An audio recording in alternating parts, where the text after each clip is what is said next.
ఇది వ్యాలిడ్ అనిపించలేదా మీకు? అంటే ఏది వ్యాలిడ్ నన్ను అడగండి. నాతో డిబేట్ కి రావాలనుకునే గొర్రె పరిపూర్ణ క్రైస్తవుడై ఉండాలి. పరిపూర్ణ క్రైస్తవుడు అంటే ఆయన ఉద్దేశం ఏంటి? పరిపూర్ణ క్రైస్తవుడు అంటే మీ పూర్వీకులు కావచ్చు, మీరు కావచ్చు, అందరు కూడా క్రిస్టియన్స్ అయి ఉండాలి. మీ తాత, తండ్రి, లేకపోతే వాళ్ళ. అంటే ఆయన ఉద్దేశం ఏమిటంటే నేను అడిగే ప్రశ్నలకు నాకు ఎవరు జవాబు చెప్పొద్దు చెప్పొద్దు చెప్పేస్తారని భయంతో పెట్టాడు. అంటే లేరా అట్లాంటి వాళ్ళు లేరు అన్నట్టు. అంటే పరిపూర్ణమైనటువంటి క్రైస్తవులు లేడు అన్నట్టు. మీకు విషయం చెప్పనా, భారతదేశంలో కూడా పరిపూర్ణ హిందువులు ఎవరున్నారు? పరిపూర్ణ స్టార్టింగ్ నుంచి చరిత్రలోంచి నాకు ఇప్పుడు హిందువులు కాదా ఉన్న వాళ్ళంతా? రాధ మనోహర్ దాస్ ఎవరంటారు మీరు? నేను ఒక ప్రశ్న అడుగుతాను, ఆర్యులు హిందువులా ద్రావిడులు హిందువులా? ఆర్యులు ఎవరు, ద్రావిడ ఎవరు? అదే చరిత్ర. నేను అడిగిన దానికి మీరు సరే, ఆర్యులు ఎవరు, ద్రావిడులు ఎవరు అంటున్నా. అసలు మన చరిత్ర మనకు చాలా క్లియర్ గా చెప్తుంది. ఇరాన్ దేశం నుండి వలస వచ్చిన వాళ్ళు ఆర్యులు, వీళ్ళు వచ్చేసరికి ఇక్కడ ద్రావిడులు ఉన్నారు, పరిపూర్ణ క్రైస్తవులు అన్నారు. నేను భారతదేశంలో పరిపూర్ణ హిందువులు ఎవరని అడుగుతున్నాను.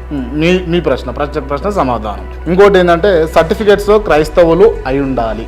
ఎందుకని క్రైస్తవులు అయి ఉండాలి?